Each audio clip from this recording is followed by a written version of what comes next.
Estamos de vuelta con la entrevista del domingo de Portavoz Noticias. Hoy nos acompaña el ministro de Educación, Raúl Figueroa, está ahí con nosotros. Le damos las gracias nuevamente porque comienza el año escolar después de muchas polémicas. Pero fíjese que habíamos dejado pendiente una pregunta, la cobertura de la enfermedad COVID-19 para quienes se contagian en el colegio. Y está a cargo de esta pregunta nada menos y nada más que el presidente del Colegio de Profesores, Carlos Díaz. Escuchemos lo que nos quiere decir. Ministro, el Colegio de Profesoras y Profesores de Chile presentó 9 puntos al Ministerio para el retorno a clases seguro. En varios de ellos no tenemos acuerdo, pero en uno respondieron positivamente ustedes, como Ministerio. La pregunta es, ¿el seguro escolar considerará la enfermedad COVID-19, pero a partir de cuándo? ¿Cuánto tiempo para que esto que ya está comprometido se materialice? Es un tema que ellos han planteado y que nos parece muy razonable de abordar y por lo tanto esperamos muy pronto dar total claridad de cómo estará cubierta, de hecho está cubierta la enfermedad COVID en el sistema de salud y daremos muy pronto claridad para despejar esa duda y atender a una legítima inquietud que tienen los padres, que es respecto de los eventuales costos que podría generarse en el evento de que, si obviamente quisiéramos todos evitarlo, se pueda producir algún contagio. Pero estamos claros que es una inquietud muy razonable la que se ha planteado y pronto tendremos muy buenas noticias sobre el partido. Los apoderados quieren saber cómo va a ser una jornada de estudio, una jornada de colegio para sus hijos. Me imagino que habrá horarios diferidos de recreo, de entradas, de salidas, pero hay un riesgo que comienza desde el momento en que el niño o niña sale desde la casa, desde el transporte escolar. Cuéntenos cómo va a ser esta nueva rutina, estas clases en pandemia. Efectivamente, esto tiene una rutina nueva, así como nos hemos tenido que acostumbrar en otros ámbitos a usar mascarilla, a mantenernos distanciados. En el colegio va a pasar algo similar. Tenemos que estar muy conscientes de cómo llevar adelante estos cuidados. Y estos cuidados, Carles, parten desde la casa. Cada uno de nosotros como papás, yo también soy apoderado, vamos a tener que ser muy conscientes de, por ejemplo, controlarle la temperatura a nuestros niños antes de mandarlos a las clases. Si vemos en la casa que tiene temperatura y por lo tanto podría haber algún tipo de sospecha, entonces la medida que hay que tomar desde la casa es no enviarlo ese día a clase y luego despejar toda duda ante un eventual contagio. Recordemos que el principal foco de contagio es efectivamente los hogares, las reuniones sociales, no otros espacios donde están más protegidos. En las casas a veces hay una tendencia a relajar las medidas. Entonces parte ahí. Luego en la escuela, en el transporte público, y lo mismo en el transporte escolar, las medidas sanitarias que se exigen son el uso adecuado de la mascarilla, el lavado, la desinfección de los vehículos, la ventilación, y el chofer del transporte escolar lleva un catastro de quiénes son los niños que se suben y también les toma la temperatura. En el caso del transporte público, obviamente no hay toma de temperatura, pero sí los mismos cuidados del uso adecuado de la mascarilla y el lavado de manos y la desinfección de los vehículos. Una vez que llegamos a la escuela, pueden pasar varias cosas. Dependiendo del tamaño de la escuela, decíamos que esto varía porque no todos los colegios son iguales y por tanto cada colegio se adecúa de una manera específica a su propia realidad. Pero lo que a todos se les exige es que se tomen los resguardos para evitar las aglomeraciones y por tanto es muy probable que se encuentren con horarios de entrada diferidos, de tal manera de evitar aglomeraciones en la entrada.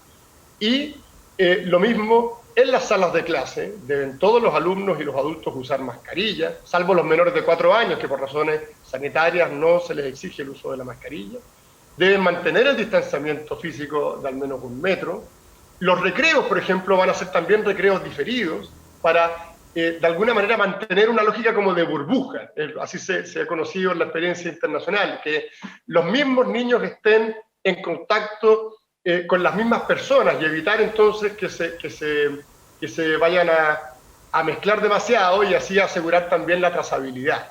Por lo tanto, lo importante acá es que los colegios están preparados, que los alumnos deben ir siguiendo las pautas que en los colegios van a ir dándoles, los espacios en los colegios van a estar demarcados también para separar adecuadamente los pupitres, para poder identificar los espacios donde se llevan adelante los recreos de manera protegida. Las clases de educación física se recomiendan que se hagan siempre al aire libre, en espacios ventilados. La ventilación es un muy buen aliado para evitar los contagios. Y lo mismo a la hora de la alimentación, donde también se deben tomar los resguardos para asegurar el distanciamiento. Obviamente que a la hora del almuerzo el uso de la mascarilla no aplica, pero sí el distanciamiento físico. Ahora, qué difícil, ministro, pedirle a un niño o niña que no juegue, que no corra, y el intercambio de mascarillas, por ejemplo, en los más chiquititos, de pronto una mascarilla le resulta atractiva a alguna persona, la quiere intercambiar, es decir, aquí podría pasar cualquier cosa. Entonces es bien complejo. Yo escuchaba, por ejemplo, esta semana decía la ministra de Transportes, no coman en el transporte escolar, traten de no gritar, de no conversar, pero qué difícil. Nos cuesta a los adultos mantener una cantidad de horas ya con una mascarilla, imagínense a un niño o niña. Claro, bueno, evidentemente hay que distinguir en lo que son las exigencias básicas de ciertas recomendaciones. Se decía, claro, el otro día la ministra, que ojalá conversen poco en el transporte, eso es una recomendación. Lo que es una exigencia es que en el transporte no se vayan a sacar la mascarilla, por ejemplo. Y en ese sentido, esto es bien importante, porque esto es un desafío que está iniciando nuestro país y que ha sido complejo en todas partes del mundo. Pero lo interesante es que toda la evidencia que se ha recogido es que si se cumplen estas exigencias sanitarias, el riesgo de contagio se reduce muchísimo, al máximo. Y por lo tanto, tenemos que todos estar muy conscientes. Yo creo que además nuestros niños han cambiado un poco. Es decir, hemos tenido un año 2020 muy marcado por la pandemia.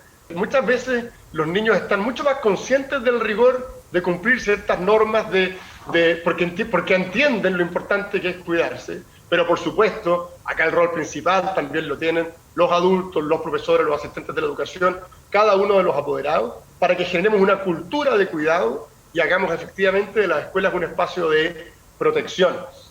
Pasa mucho que a veces los jóvenes, hemos visto incluso noticias lamentables, se juntan en las noches y lo hacen sin ningún tipo de resguardo. La escuela es un lugar mucho más seguro porque las exigencias sanitarias están permanentemente ahí presentes, se fiscalizan, hay un interés total de que se cumplan y por lo tanto esto hay que ir, además es gradual, es de a poco, hay que acordarse qué es lo que también queremos fomentar, porque en el fondo hay que recordar el tremendo perjuicio que genera en los alumnos el hecho de no ir a la escuela. Acá hay que combinar la seguridad y todos los rigores sanitarios con lo importante que es volver a recuperar para nuestros alumnos esa experiencia escolar desde el punto de vista de los aprendizajes, desde el punto de vista de la salud física y mental, del desarrollo socioemocional. Los papás vemos cómo nuestros niños han sufrido como consecuencia del encierro del año pasado y por lo tanto es un esfuerzo que hay que hacer no por un capricho, sino que porque efectivamente toda la evidencia y los organismos internacionales de mayor prestigio en esto recomiendan que se haga el esfuerzo porque los niños lo necesitan y en definitiva se deben beneficiar. Tenemos que ir a la pausa, pero antes, como ministro de Educación, hemos vivido un año muy difícil y doloroso en muchos aspectos, también desde el punto de vista económico.